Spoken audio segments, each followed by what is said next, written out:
ઘણા કે અમને આવડતી નથી, અમે ક્યાંથી ભક્તિ કરીએ? આવડે કે ના આવડે, છલાંગ માર ભાઈ તું, પછી આવડશે ઓટોમેટિક.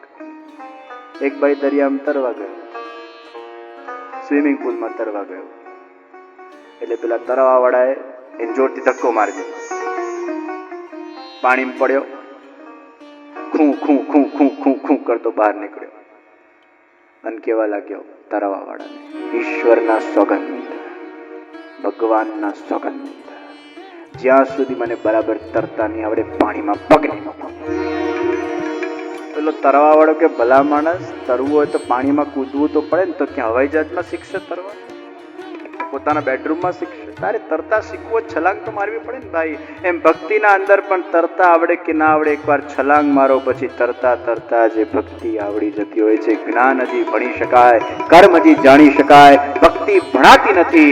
ભક્તિ તો બસ થઈ જાય, હોતે હોતે ભક્તિ હો જાતી હૈ, હોતે હોતે પ્રેમ હો જાતા હૈ. એનું મૂર્ત ના નીકળે. છોકરા છોકરી પ્રેમ કરવામાં મૂર્ત કાઢે ખરા? તારા જનોઈનું ઉદઘાટનનું મૂર્ત નીકળે, દુકાનના ઉદઘાટનનું મૂર્ત નીકળે, પણ કોઈ પણ પ્રેમિકાએ પંડિતજીને એ માટે 2 રૂપિયાની દક્ષિણા નહીં આપ્યો, પંડિતજી મારે પ્રેમ કરવો છે, પ્રેમનો મુહૂર્ત કાઢો.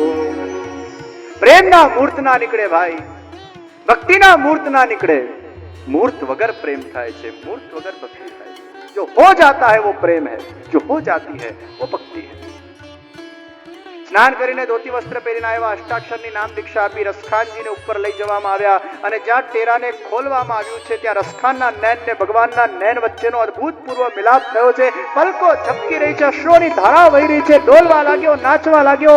એના હૃદયના અંદર ભગવાનનો પ્રેમ રસ જાગૃત થવા લાગ્યો. એને પલકને પણ કહી રહ્યો છે, અરે ભગવાન तूने पलके क्यों बनाई? क्योंकि पलके भी जब झपकती है और मैं तुझसे दूर हो जाता हूँ, एक क्षण के लिए भी, एक मिली सेकंड के लिए भी तेरे वियोग को मैं सहन नहीं कर पाता हूं. हे भगवान तूने पलके क्यों बनाई?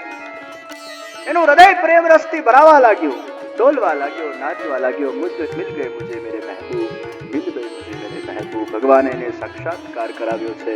અને એટલી બધી ચોપાઈઓ રસખાને લખી જે આજે પણ એ ભક્તિના ઇતિહાસના અંદર પ્રસિદ્ધ છે. સાહિબ ચાહે તબ સાહિબ મિલે. એ સાહિબની જ્યારે ચાહ ના થાય, એ સાહિબને જ્યારે કોઈને મળવું હોય, ક્યાંક પડેલો જીવને ક્યાંકથી ક્યાંક ઉઠાવીને ભગવાન એ પોતાના તરફ એને આકર્ષિત કરી શકતો હોય છે. પણ એક વસ્તુ નક્કી છે, પુરુષાર્થ કરી થાકી જાઓ પણ સાહિબની ઈચ્છા નહીં હોય તો સાહિબ નહીં મળે. પરંતુ ઓછા પુરુષાર્થે પણ જો સાહિબની ઈચ્છા હશે તો સાહિબ મળી જશે. ભક્તિ માર્ગમાં ભગવાનની ઈચ્છાથી જ બધું થાય છે. હવે શ્રીનાથજી બાવાની ઈચ્છા થઈ છે કે મારે હોળી ઉત્સવ કરવો છે. શ્રી ગુસાઈનજીને શ્રીનાથજી બાવા શું કહેતા હતા? કાકાજી.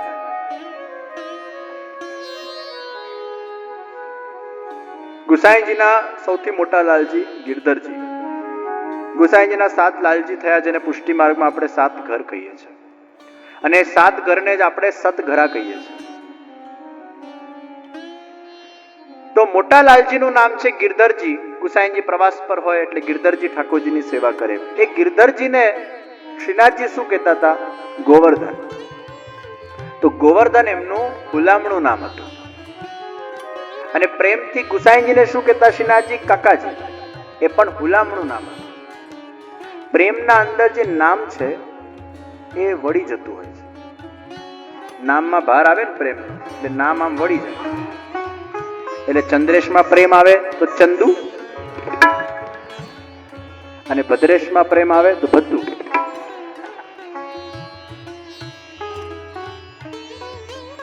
દીપકમાં પ્રેમ આવે તો દીપુ, અને ચેતનમાં પ્રેમ આવે તો ચેતુ, રાજેશમાં રાજુ. તો પ્રેમ આવે એટલે હુલામણું નામ વળી જાય, પૂ થઈ જાય. ધીરજ નું ધીરુ. ધીરુભાઈ ફોન કર્યો, હલો ધીરુ બોલું. સામે વાળો કે જોરથી બોલો. એ કે મારું નામ ધીરુ છે, બોલતો ધીરુ નથી. પ્રેમમાં નામ. અને આપણા ત્યાં એવું કહેવાતું કે જ્યાં પ્રેમ હોય ને ત્યાં ઘણી વાર નામ ન દેવાય. એક વાર તો બોસ્ટનમાં હતો અને મને એક જગ્યાએ લઈ જવામાં આવ્યા, પધરામણીમાં જતો હતો. તો પાછળ માતા પિતા બેઠેલા અને આગળ એમની દીકરી ડ્રાઈવ કરતી હતી. હવે ત્યાં તો બધા યંગસ્ટર ખૂબ ફાસ્ટ ચલાવવાની આદતમાં હોય, એટલે ગાડી ચાલુ થઈ, એટલે પછી બહુ ફાસ્ટ ચલાવવા લાગી, એટલે પાછળથી મમ્મીએ કીધું, બેટા પૂ, slow down, slow down, slow down, slow down. મેં કીધું પૂ આ શું? પછી પેલા પતિદેવ બોલ્યા, ના ના, આનું નામ પૂજા છે, મમ્મી પ્રેમથી એને પૂ કે છે. ભલભલા નામની અસ્ત વ્યસ્તીકરણ એ પ્રેમમાં થઈ જાય છે. એક હતી ટેણી, એક બેન હતી ટેણી. 80 વર્ષના માજીયા નામ શું? મને કે ટેણી. અને ટેણી બેન હતા. મેં કીધું ટેણી ટેણી જ રહ્યા હજી સુધી. તો પ્રેમમાં નામ યા તો વળી જાય યા નામ દેવાય નહીં. પહેલાના જમાનામાં નામ નતા લેતા. પતિ પત્નીનું ન લે, પત્ની પતિનું ન લે. એટલે તો આપણા ભાગવતના દશમ સ્કંદના અંદર કોઈ જગ્યાએ રાધાનું નામ નથી. કેમ રાધાજીનું નામ નથી? કારણ કે દશમ સ્કંદની કથા સાક્ષાત કૃષ્ણ ભગવાને કરી છે, અને કૃષ્ણ ભગવાનને એટલો બધો પ્રેમ છે રાધાજી ઉપર કે રાધાજીનું કોઈ પણ જગ્યાએ નામ સુદ્ધા દશમ સ્કંદમાં લીધું નથી. એટલે દશમ સ્કંદમાંથી મને રાધા કાઢી બતાવો, નહીં મળે. તો પહેલાના જમાનામાં નામ નતા લેવાતા. હું એક જગ્યાએ ગયો હતો, 8મા 9મા ફ્લોર પર. એટલે જે લિફ્ટ માંથી બહાર નીકળ્યો તો પેલા બેન કેવા લાગ્યા, સાંભળું સાંભળું. હજુ મારા સામે જોઈને કે સાંભળું. મેં કીધું તમે મને કઈ કીધું કે મેં નથી સાંભળ્યું? સાંભળું કઈ બોલે જ નહીં બીજું. પછી એમનો દીકરો હતો, મને કે મારા ફાધર આપને નીચે પિકઅપ કરવા આવ્યા, તો એ ક્યાં છે? પછી લિફ્ટ માંથી પેલા બહાર નીકળ્યા ને, મેં કીધું સાંભળું સાંભળું.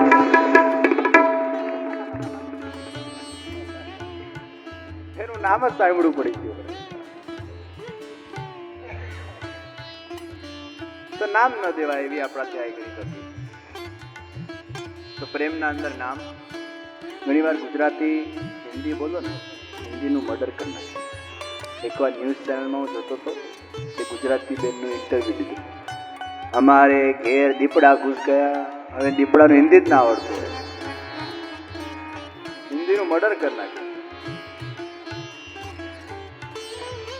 શ્રીનાથજી બાબા गिरधरजी ने गोवर्धन कहता, गुसाई ने काकाजी कहता.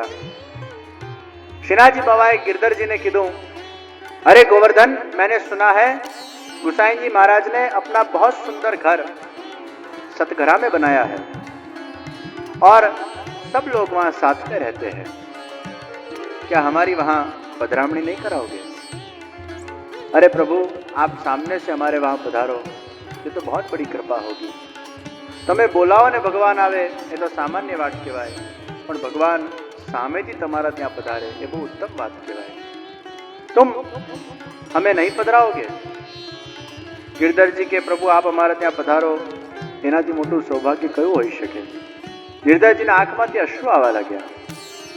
गिरधरજી વિનંતી કરી, પ્રભુ ગુસાઈજી અત્યારે છે નહીં, એ પધારે પછી આપ પધારો તો એમને પણ આનંદ થાય. અરે ગોવર્ધન, ગુસાઈજી તો કેટલા દૂર છે, ગુજરાત પ્રવાસે છે, ક્યારે પધારશે ને ક્યારે જઈશું? હમ यूं गए और यूं आए. गिरधरजी બહુ પ્રસન્ન થયા. વલ્લભકુલ પરિવારને આજ્ઞા કરી, શ્રીનાથજી સાક્ષાત આપણા ઘરે પધારી રહ્યા છે, ભગવાનની સાક્ષાત આપણા ઘરે પધરામણી થવા જઈ રહી છે, અને ભગવાનની જ ઈચ્છાથી, સામેથી ભગવાનની ઈચ્છા થઈ કે આટલા બધા વ્રજવાસીઓ પર મેં કૃપા કરી, હવે મારે વલ્લભકુલ પરિવાર પર કૃપા કરવી છે, એમના ઘરે જઈને રહેવું છે, એમના સાથે હોળી ઉત્સવ કરવો છે. અને જ્યાં આ સમાચાર વલ્લભકુલ પરિવારને મળ્યા છે, બધાના હૃદયના અંદર ઉત્સાહનું વર્ધન થઈ ગયું છે. આનંદ આનંદ આનંદ દરેકના મન અને હૃદયમાં થયું છે. તૈયારીઓ ચાલુ કરવા લાગી છે. જોત જોતાના અંદર સમય આવ્યો પધારવા માટેનો. गिरधरजी विचार કર્યો, આજે મારા પ્રભુ અમારા ઘરે પધારી રહ્યા છે, કોઈ બીજો સારથી એ રથને હાંકે એ શોભે નહીં. આજે મારા પ્રભુનો રથ હું પોતે હાંકીશ. गिरधरजी પોતે સારથી બન્યા છે. અને ઠાકોરજીને ઉંચકીને રથના અંદર પધરાવ્યા અને જ્યાં રથના અંદર બિરાજમાન થયા અને જ્યાં એ ઘોડો ચલાવવાનો પ્રારંભ કરે છે, ઘોડો ચાલતો નથી, રથ ચાલતો નથી. ગિરધરજી ઉતર્યા, શ્રીનાથજીને પૂછવા લાગ્યા, સતગરામાં બધી તૈયારી થઈ ગઈ છે, રાહ જોઈને બધા બેઠા છે, પ્રભુ એ આપકી કૌન સી લીલા હૈ? ઠાકોરજી કહેવા લાગ્યા, ધત તેરી કી, મારી હોળી ખેલની જે સ્પેશિયલ સખી છે સુરંગી, એને તો હું લાવવાનો જ ભૂલી ગયો. ભગવાનના બધા સ્પેશિયલ ભક્તો, દૂધની સ્પેશિયાલિટી નરોના અંદર છે. ભગવાનને નરોના હાથનું દૂધ ખૂબ ભાવે છે. કોઈક વ્રજવાસીના હાથનું ભગવાનને માખણ ભાવે છે. અજબ કુંવરના હાથનું ભગવાનને ચોપટ ભાવે છે. ચોપટ રમવું એના સાથે ખૂબ ગમે છે. તો હોળી ખેલમાં સ્પેશિયાલિટી હતી સુરંગીની. ભગવાને એને ખાસ વચન આપેલું કે હોળી ખેલના અંદર હું જ્યાં પણ જઈશ તને સાથે લઈ જઈશ, પણ ભગવાન એને ભૂલી ગયા છે. એટલે કીધું, ગિરધરજી, જ્યાં સુધી સુરંગી નહીં આવે ત્યાં સુધી રથ નહીં ચાલે. શું એટલે? શ્રેષ્ઠ. શ્રેષ્ઠ રંગોથી જે ભરપૂર છે એને સુરંગી કહેવાય. શું એટલે? શ્રેષ્ઠ. કોઈ પણ શ્રેષ્ઠ વસ્તુને સુથી ચાલુ કરવામાં આવે. શ્રેષ્ઠ વસ્તુને શું કહેવાય? સુંદર. શ્રેષ્ઠ ગંધને શું કહેવાય? સુગંધ. શ્રેષ્ઠ કન્યાને શું કહેવાય? સુકન્યા. શ્રેષ્ઠ વરને શું કહેવાય? સુવર. જો શ્રેષ્ઠ કન્યાને સુકન્યા કહેવાય તો શ્રેષ્ઠ વરને સુવર કેમ ના કહેવાય? શ્રેષ્ઠ રંગોથી જે ભરાયેલી છે એ સુરંગી છે.